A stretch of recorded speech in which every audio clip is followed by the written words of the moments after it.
If I ask you to define what is a financial model, how would you define that? I usually say that this is a story of the business that is usually told with numbers. This is one of the most important tools and instruments that Alyona Mysko is the CEO and founder of FuelFinance, where she's helping startup founders take control of their finances. With a background as a CFO, her team supports seed and Series A startups by improving financial models, reducing burn, and driving growth. Why do you think founders and leaders of early stage companies often struggle so much? first-time founders, they usually don't know what they don't know. First-time founders, they don't have this knowledge that finance is important. Second-time founders, they already know everything. So I see this huge difference. How did you come up with the name Fuel Finance? That actually was inspired by Formula One. For the business, finance is just like fuel. If you could offer one piece of advice to be a better financial model, I think it's something that all financial people should work on. Financial Modelers Corner is the world's premier modeling podcast. It is brought to you by Financial Modeling Institute, the world's leading financial modeling accreditation organization. Welcome to Financial Modelers Corner. I am your host, Paul Barnhurst, aka the FP&A guy. And this is a podcast where we talk all about the art and science of financial modeling with distinguished financial modelers from around the globe. The Financial Modelers Corner podcast is brought to you by the Financial Modeling Institute. FMI offers the most respected accreditations in financial modeling, and it is why I completed the Advanced Financial Modeler last year, and this year I'm taking the Chartered Financial Modeler.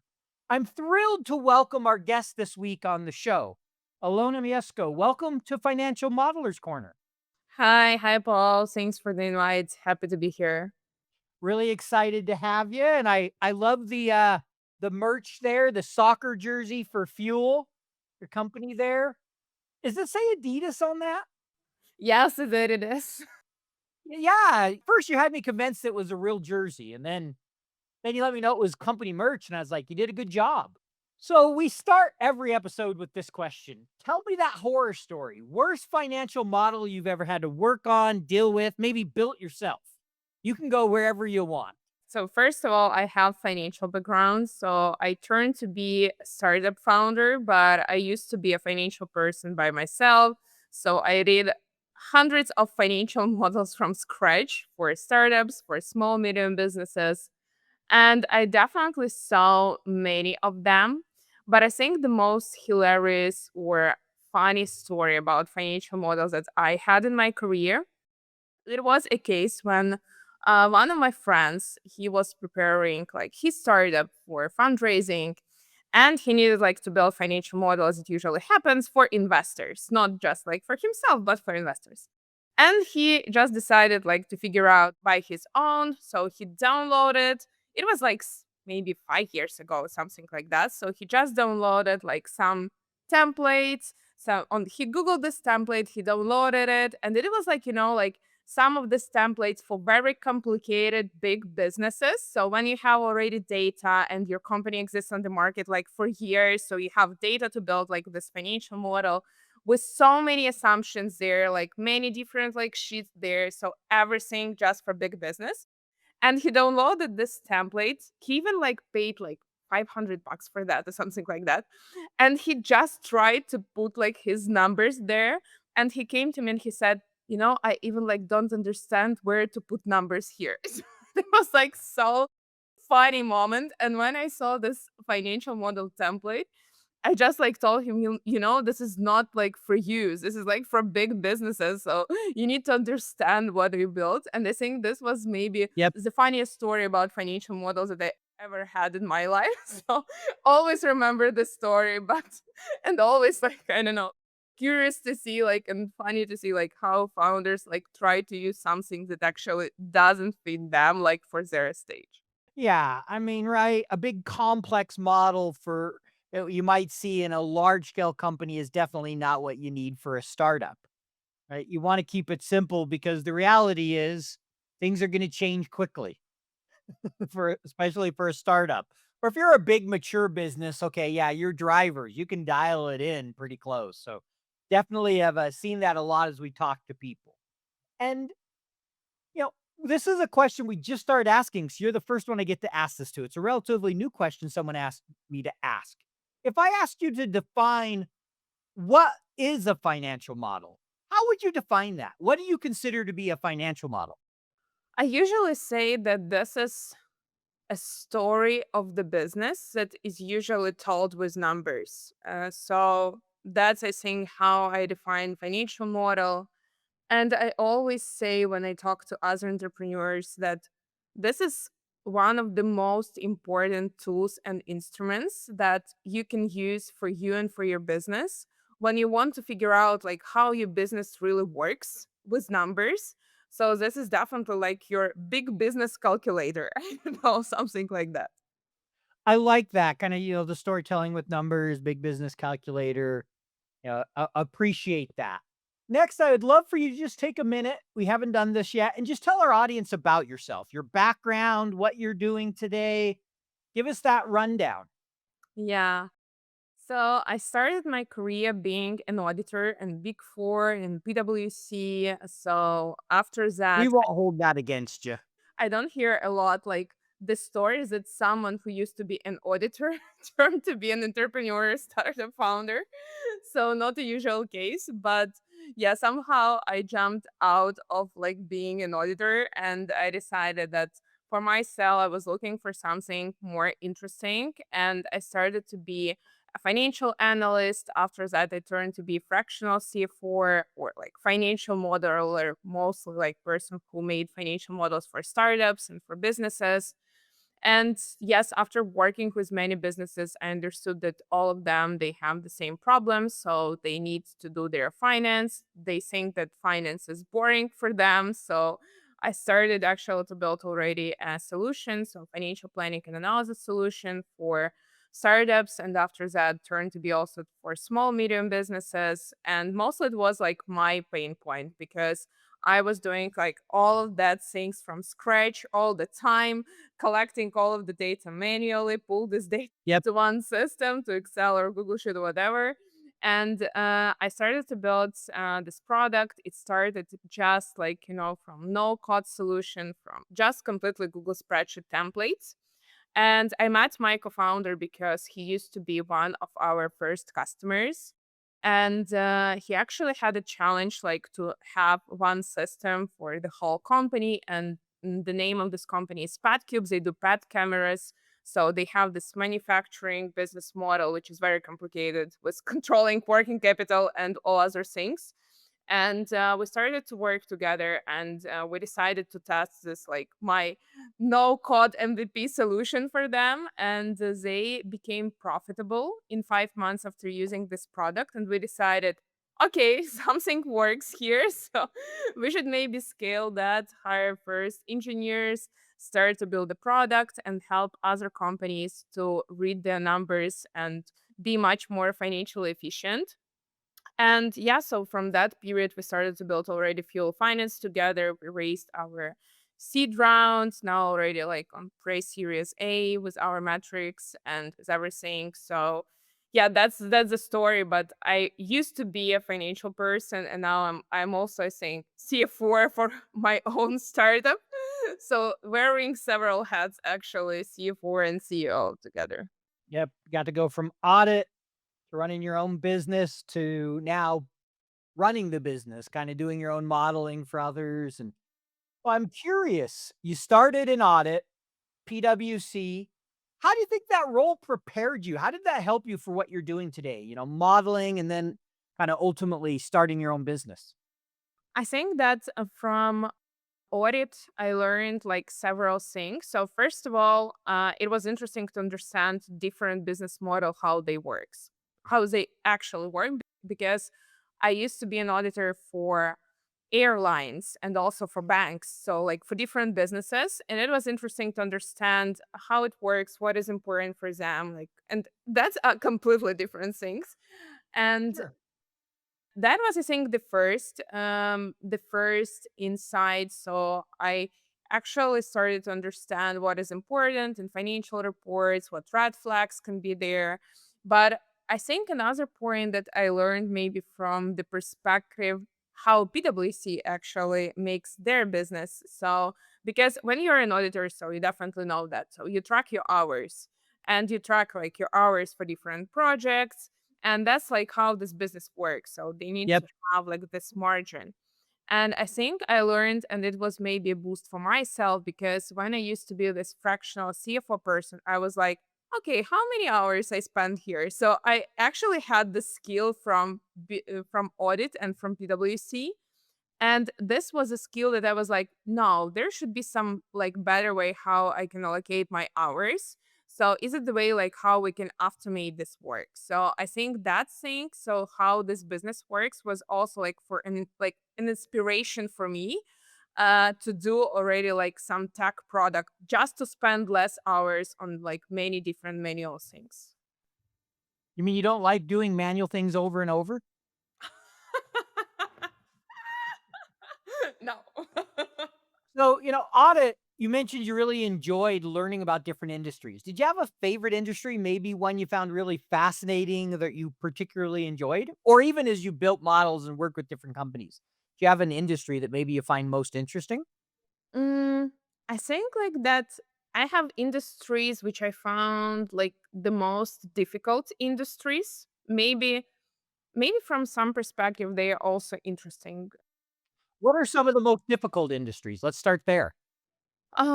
I think like maybe for me it's always about manufacturing. So if companies have like their manufacturing business, so they need to plan not just like I don't know like revenues you have it in SaaS, but you need to plan your inventory and you need to plan your working capital and always balance like and have this model to build like demand supply so they will match because in other case you just lose money or you have so many products and you can't sell them or you have not enough products and you lose revenue. So I think that this business model for me is the most complicated one because like some even small mistakes in your plan they can impact. So I definitely can say the same about other business model, but I think in manufacturing, especially when you have some like products that have some terms like when they will be already like some products or whatever. And this, I think, the most complicated business model for me. So you need to track so many things and how actual to build like this revenue model with demand because you need to understand, okay, what is the market? What is the demand? Was there like what are competitors there? So what is like market share? So many different things you need to take into account. So for me, I think it's like both sides. So it's very interesting, very, very interesting. And on the same side, it's very difficult. So I think that's maybe I think maybe beauty brands was like one of the most interesting thing and how they track some fashion brands because they even Now, buy was that interesting because you tried the products or interesting for the industry? interesting for the industry. Like, try the products also. But I think that I was surprised that they buy this reports. So there are like very specific reports in fashion industry they use. So what trends will be, so what people will buy, so all of the things and how you implement this like some I don't know like market information into your business model and financial model. That was a thing very interesting for me. Yeah, I have a sister that worked in the fashion design industry, and that's a very fast moving industry, right? You really, if you miss the mark on something, it can make a huge difference in how much inventory you're left with and how quickly you can get it out. And so I can see where that's a challenging one to model, and there's a lot that goes into that. So as far as manufacturing, I've pretty much steered clear of that one, so I can't speak to that one much. What is your the favorite type, like, I don't know, businesses It's a good question. I don't know if I have a favorite one. I like SaaS. for sure? I mean, I think, and not just because, right? It's one where you get paid up front and you're recognizing revenue throughout the year. I just think it's a fascinating industry. And I think it's really interesting to watch how much it's changing with AI and pricing, right? At first, it was everybody just did kind of a fixed monthly fee or an annual upfront.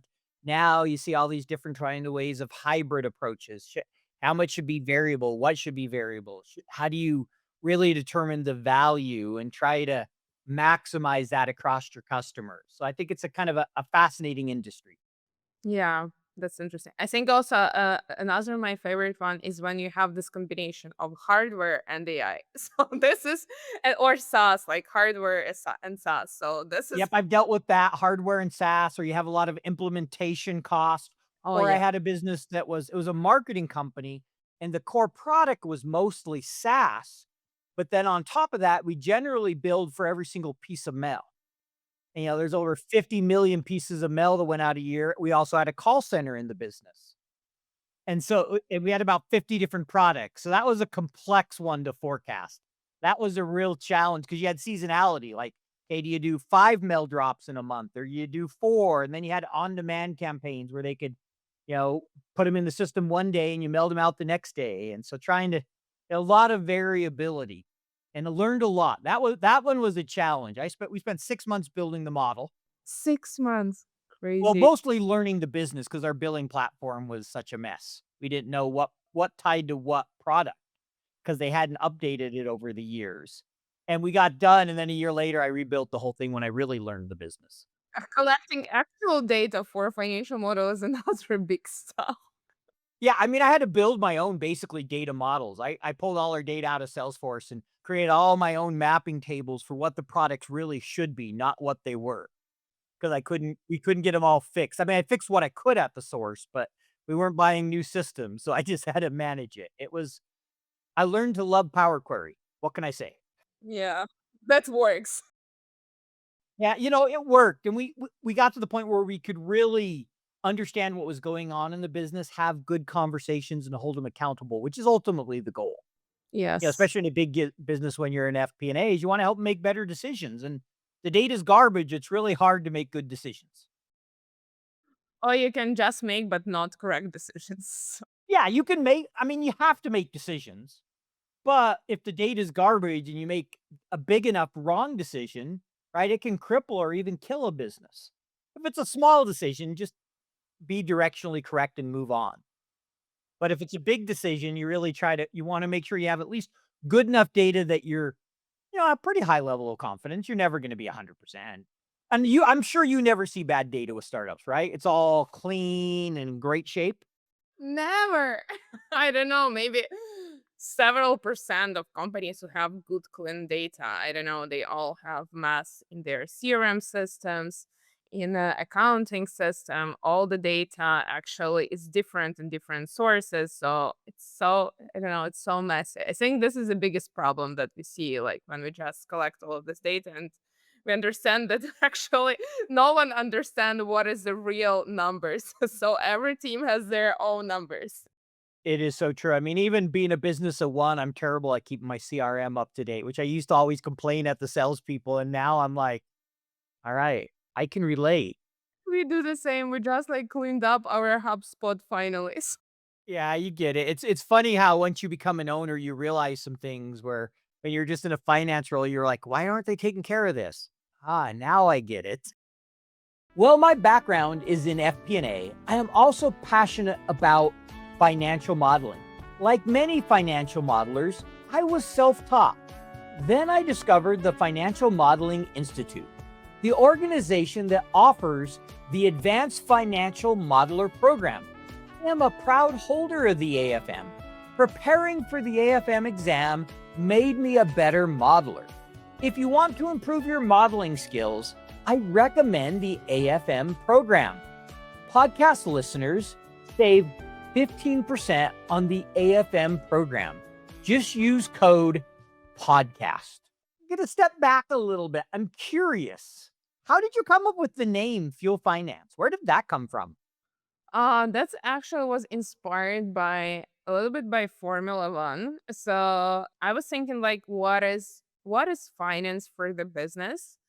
And definitely it has happened before all the changes with electricity, like electric cars, whatever. But I started to think that usually, like for the business, their finance is just like fuel. So if you have everything great there, you understand, your numbers, you can make great decisions, you can just like write very fast. So it can like definitely fuel your business. So, and that is saying from different perspectives. So you have enough money, or you have like you're good with your numbers to fundraise more, or you can get loans with your numbers, so you're just profitable and you have like all this money to write very fast, so you can reinvest them.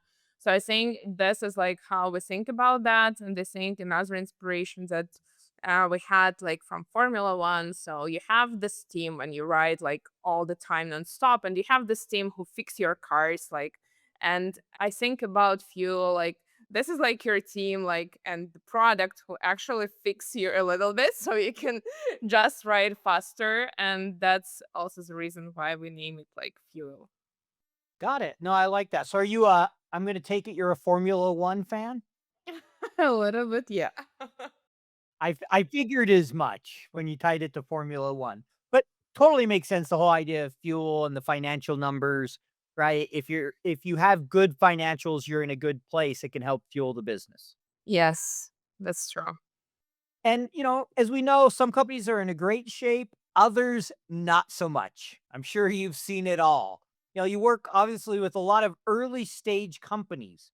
Why do you think, founders and leaders of early stage companies often struggle so much with financials and financial models? Because I've definitely seen it in the few of the models I built, and I've talked to a lot of people who have seen it. What do you think maybe are some of those reasons they really struggle in this area? I already have some formula for that. So I understand that first time founders, they usually don't know what they don't know. So Sure. second time founders, they already know everything. So I see this huge difference. Second time founder will start with a financial model with everything done correct with the finance. And I think that this like first time founders, they don't have like this knowledge that finance is important. So, and I think the market is like looks like that everyone tells you product is important, revenue is important, like everything, like product and revenue or marketing or whatever. But no one tells actually a lot about that financial side is important. And I think that it's usually some thoughts about finance that may be QuickBooks or accounting, and no one actually think that like no, that's more. That's like I don't know, understand your numbers, make data driven decisions, or sometimes like your cash balance and even like runway. It's not just numbers; it's your time that you understand you can buy like with money to I don't know run till the next fundraising. And I think that like many founders don't understand that and they just don't know until they have this first problem with their finance. So when they have this first problem, like usually, or this is a cash gap, or they have like 2 months of runway already, and they like, oh my gosh, no, we need to do something with our finance. And I think only when they already made some mistake, they learned from that and they started to think about that. But that's, I think, also a disappointing point because I always like think that how many mistakes this like founders could avoid and maybe how many great businesses actually can survive if they would think thought about like such things at the start, not after already all mistakes done. Yeah, I saw a number somewhere and I can't remember the exact number, so I'm sure I'm butchering it, but businesses that look at their financials monthly were much more likely to survive. It was like double, triple the rate of those who only look at it periodically, like, quarterly or less. And so it really is amazing how much of a difference it can make to just be on top of your financials. And it's like you said, right? Most growing businesses don't die because they're not making revenue, they run out of cash, Yeah, that's number one problem, I think. right? If you have a growing business, you're gonna burn a lot of cash.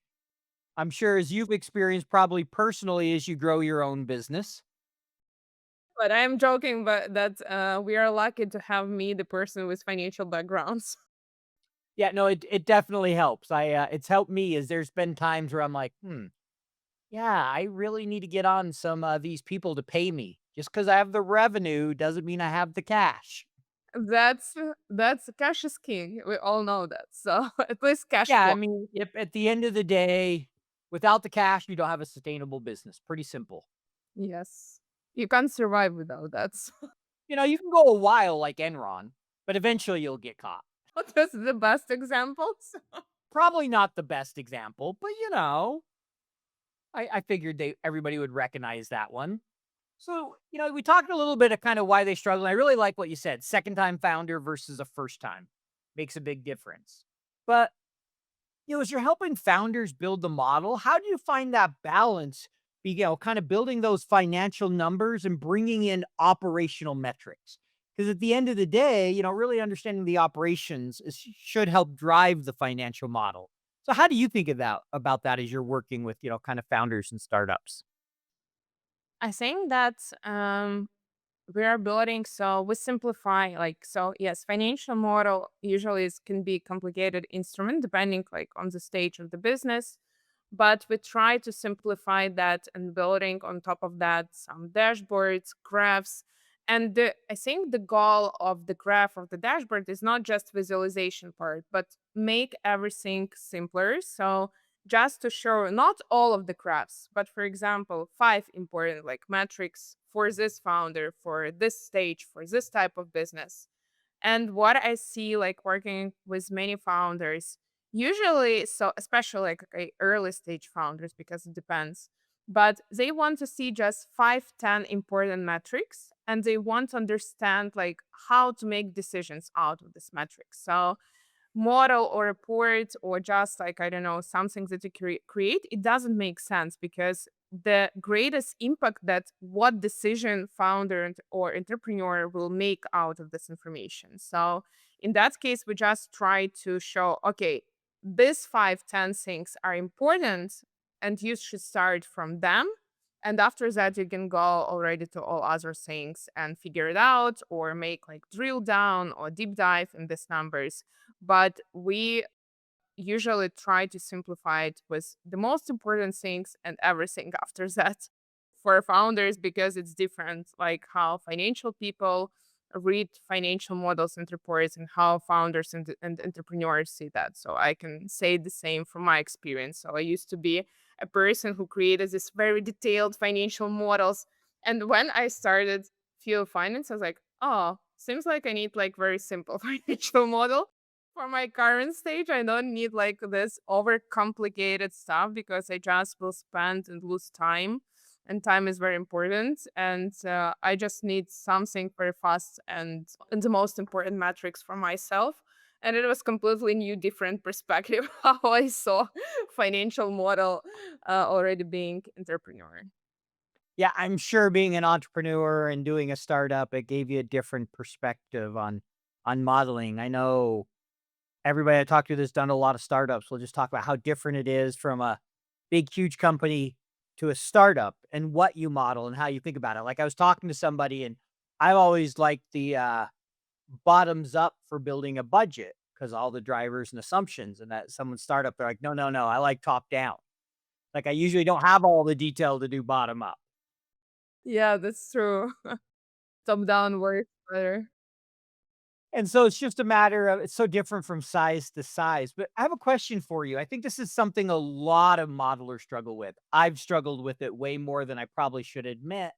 How do you balance, keeping the model simple while making sure you meet all the customers' needs and you cover everything? How do you think about that? Any advice on kind of managing the two? Because I could tell your smile. I know you've struggled with this. I think we all have as modelers. So any tips or advice on kind of how to balance those two?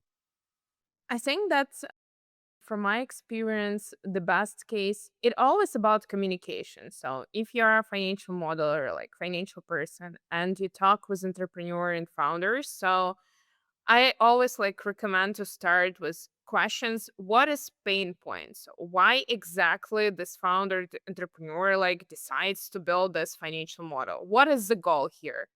And I think that when you understand the goal of this person, because the goal can be, I want to fundraise, or I want to understand if my company will be profitable, or I just want to understand how much money I need to invest in that. So it depends a lot. And based on that, because we talked with you like before, that financial model is a story of the business. And if you're a financial modeler, so you should be ready to tell the story for entrepreneur with numbers.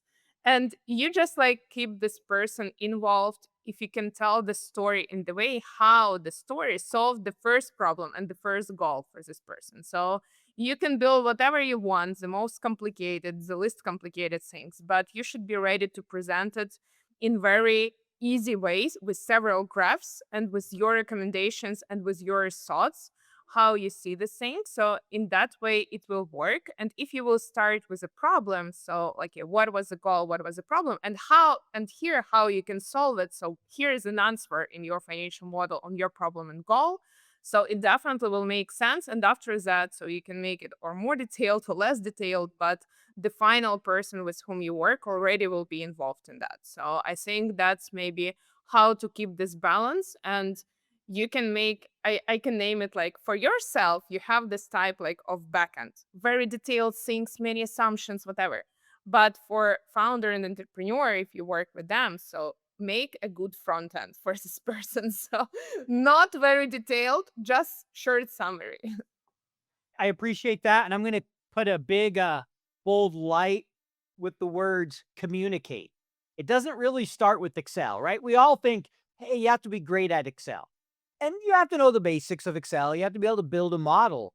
But if you don't know how to communicate and then tell that story, you can't be a good modeler, especially in what you're doing. If you're talking with startups and you're trying to help them tell their story and understand their problems, it starts with communication. Always. And so I really appreciate you saying that. And I think sometimes people forget that. So many people just think it's all about, cool formulas. And I can remember that one. How complex can I make formulas? I've made myself a fool more than once by trying to get cute with formulas. And it's like, no, just keep it simple. Yes, keep it simple. That's so true. And communication, and even like I think for understanding what type of financial model you should build, you should be able to communicate with entrepreneur, founder with whom you work and understand, okay, what their business is about. So like how actually generate revenue because you can make like so different types like of this financial models, but it should work for their specific case. And always I see that this case are so individual all the time. There are some small hints, some information, or like some thoughts, or like I don't know, like how entrepreneur actually thinks about like their goals or whatever. So it's always about communication. Love it.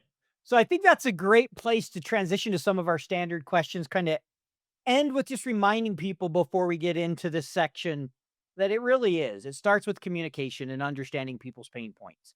It's not about starting in Excel and just building. Even though many models may be similar, everybody has a unique business, it has their own problems, challenges, and if you don't understand them, you're not gonna meet their needs, which is really what the model is all about. It's not about building a three statement that balances. Yes, it needs to balance, but that's not the goal. Nobody cares what formula you used, XLOOKUP or index match or whatever argument you see on LinkedIn this week. I'm sure there's one out there, right? And so these are some of the standard questions we ask each guest. The first one, do you have a favorite shortcut for Excel? I actually love pivot tables, but I don't have favorite shortcut, I think. Maybe So is because that kind of your favorite would that be your favorite feature, pivot tables? yes, I think So here's the question. Have you tried the new pivot by function where you can create a pivot table with a function? what will be the function with creating pivot tables? Yeah, it's called no, there's a function called pivot by that you can actually create a pivot table as a function instead of loading it into a pivot table. It's fairly new. You have to give it a try. It has some cool flexibility. That's cool. I will try it. I love this add-on on Excel, so definitely should try this one new. Bad financial models can lead to bad decisions or worse. So, how do you minimize the risk of a bad model? You make sure the models you build are great. Financial Modeling Institute developed the Advanced Financial Modeler Accreditation Program to help modelers like you. The AFM program offers a step-by-step approach to building world-class financial models. The program ensures that you know the best practices in model design and structure and will help you brush up on your Excel and accounting skills too. Be the one on your team to build great models. If you want to impress your boss and your clients, get AFM accredited. Podcast listeners, save 15% on the AFM program. Just use code podcast at fminstitute.com/podcast. Yeah, so give that one a try. All right, so we'll go with favorite features pivot table. So not big on the shortcuts, and that is totally fine. You're not the first. What's the number one lesson as you look back over your career so far? What's the number one lesson you've learned that's helped you the most in your career? Always do several scenarios of your financial model. Or scenario modeling. And what taught you that? Is there a particular experience that stands out or just cumulative over the years? I think like maybe it's cumulative experience, but I should say that this experience from financial models. So when you always do different scenarios, it actually taught me like how to do business. You always need to have several scenarios in your mind. So you will do one thing or another thing. Okay, if this two will not work, you have another three. And I think this scenario mindset, it always good in preparing your a little bit like of resilience because this is not crucial for you, then one scenario will not happen because you always have another three in your mind. And it helps you to be prepared all the time, not even as financial person, but also as a founder. It always helps me. So I am the person who always have different scenarios for all situations. And I think that always helped me. Yeah, I could sense that a lot of that came from also being a founder of, oh, this didn't work. How do we pivot? I've definitely had to learn more and more of that of the value of, okay, so what am I going to try now? That didn't work. What do we do next? And I think, having different scenarios and really thinking through the different potentials helps you a lot. Because, right, the one thing we know about every model is it's wrong. That's the only thing we can be sure of. We're wrong, we'll find out, but it's wrong. I can break it to you that all your models are wrong. Yeah, that's very true. And already outdated. If you already done it, it's already should be changed. Isn't that the worst? You finish the budget and you're just like, all right, none of these numbers can even be hit, and it's January. Like, what's wrong with this picture? We've all been there. Kind of speaking of models, right? I get to talk to a lot of self-proclaimed finance nerds, Excel, Google Sheets, all those fun things. And many of them have really unique things they've built with models. So what's maybe the most unique thing you've done in a spreadsheet in your personal life? Oh, I just yesterday told it to my friends. So I actually built like it's not financial, it's hour plan. So I have my weekly planning of hours, so how I spend hours, and I do this plan actual analysis also every week. And I do it just in Google Spreadsheets. So this is very simple table. Sure. I understand like how many hours I will spend this week, how I will spend them. And recently I added another part to that. So I read this book, Great CEO Within, and there is like this chapter about managing of your energy, being a CEO and founder. And usually it means that you should challenge yourself, do much more complicated things in your company. No one actually can do that. And you should do also like this most of high energy task for yourself. So low energy, you should try to understand how to automate, to delegate that things. And I added also like additional filters to that. So what type of task were like, I don't know, most complicated for me and very interesting, something operational and boring, and also what was like high energy, low energy. And they have this summary in the end, like what of time was spent how. And I also have this list of my weekly goals, like win goals, and I usually compare, okay, how this win goals connected to my hours spent. So, and how I can actually review it and do better next week. You always review your plans at least every month. And you do next time your better plans from this plan actual analysis. And I think the same now I do with my hours. And it's, I think, very insightful for me now. Thank you for sharing that. I won't even admit how little I track of my time, so I don't get myself in too much trouble, but that's good. I like it. Love the energy. I could picture this spreadsheet. Right. So now we're going to rapid fire. So I'm going to lay the ground rules of how this works. You can't give me the it depends, no consultant answers. You have to pick a side, kind of a yes or no. Then at the end, you can elaborate on one or two because I realize there's nuance to pretty much every single one of these. But if you had to pick one side, where would you go? Ready? Yes. All right. Circular references, yes or no? No. VBA in models, yes or no? No. Do you prefer horizontal, like lots of sheets, or vertical, kind of putting almost all your data in one sheet? The answer it depends, but let's do lots of shits. All right, we'll go with horizontal. And I agree with you, it does depend. All right. How about this one? Dynamic arrays in models. What do you think? Yes or no? I think yes. In some cases also.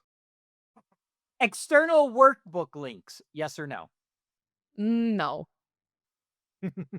That was a pretty easy one for you. Named ranges. Yes or no? Yes. How about do you follow a formal standard, like one of the boards for your modeling, like fast or smart, or you just kind of have your own principles you use? Oh, I think it also depends. Sometimes I use standards, but sometimes I still very creative.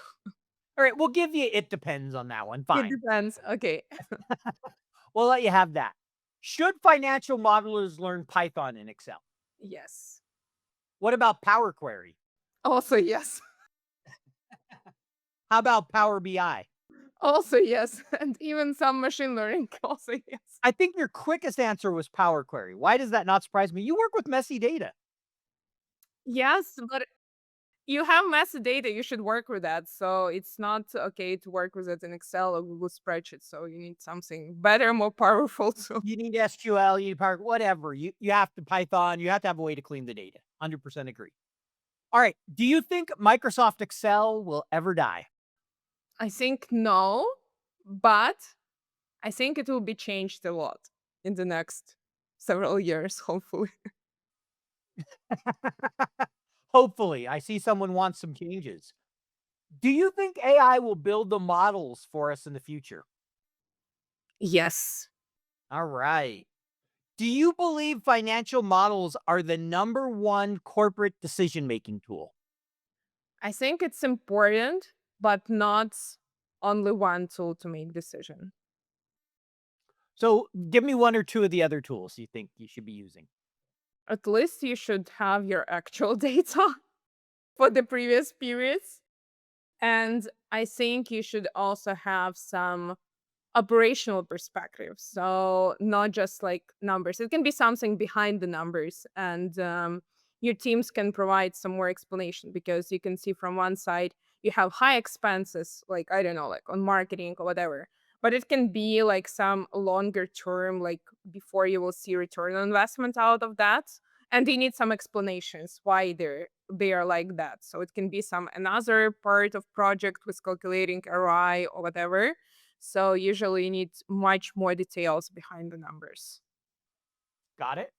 What's your lookup function of choice? Choose, VLOOKUP, index match, XLOOKUP, something else. Do you have a favorite lookup function? I don't have favorite. I think I used the most VLOOKUP function, but I just like use it the most. I don't know if I can name it my favorites. That works. Is there any of those you want to elaborate a little bit on? I know you struggled. You wanted to say it depends several times. Yeah, I think let me remember on what I was struggling. You hesitated a little bit on VBA, horizontal or vertical, standards. Yeah, I think it's just like in the case when I was struggling because I think my mind actually has so many cases from, the smaller cases with smaller financial models for smaller businesses to some bigger ones. And I think that some of the answers can be good like for smaller businesses and some can be much better for bigger businesses because usually when you do like some, I don't know, financial model for smaller business, you want to be like very easy, fast and everything in one template. But if you do like financial model for business, like with many business units, with many type of products or revenue stream, it's just impossible to have everything in one place because it will be so long and so messy. And yes, I think because of that, just because I try to understand for whom it will be, so for what's the type of final user. Sure. No, I mean, and that's exactly it. There's nuance in all of these, right? Like circular references, I think almost everybody says no, but there are some cases where people will use them, and I get it. And you have to be really, really cautious. So everybody has a different opinion. Yeah, I think like it can be messy and when you have it, so you try to find after that from what source it was. Yeah, there's a reason I pretty much never use them now, but I get why some people do. Who use it, yeah.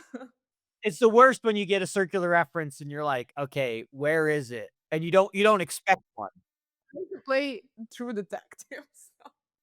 Never fun. All right, so we're coming up on the very end of our time. Really enjoyed this chat. Just 2 quick questions for you, and then we'll let you go. First, if you could offer one piece of advice to our listeners to be a better financial modeler, what's the advice you would give them? What's your kind of parting advice? I think work on your communication skills. I think that's all like financial modelers, like what I see from the market, they are great with their hard skills. But I think soft skills and this communication skills is something that all financial people should work on. And this is, I believe this is the same like 50% of your success as you have 50% of your hard skills. So it's the same importance. And when you have great communication, empathy, and you can listen to final user or entrepreneurs, so you can do much more. So you can see much bigger pictures. So your impact will be bigger. So that's why I think like communication skills will be number one. Got it. That's great advice. And the last question is, if somebody wants to learn more about you or Fuel Finance, potentially get in touch with you, what's the best way for them to do that? I'm usually on LinkedIn, so Alyona Mysko, the same as it here. So always answer all messages there, or you can just check fuelfinance.me or our website. So, but yeah, on LinkedIn, I'm very active. All right, great. Well, we'll definitely put your website and your profile on LinkedIn in the show notes. And thank you so much for carving out some time. It was a pleasure chatting with you today. Really enjoyed it. Thank you. Thank you for having me, Paul. Yep. Thank you, Alyona. And you have a great rest of your day. Oh, thank you so much. Financial Modeler's Corner was brought to you by the Financial Modeling Institute. This year, I completed the Advanced Financial Modeler certification, and it made me a better financial modeler. What are you waiting for? Visit FMI at www.fminstitute.com/podcast and use code podcast to save 15% when you enroll in one of the accreditations today.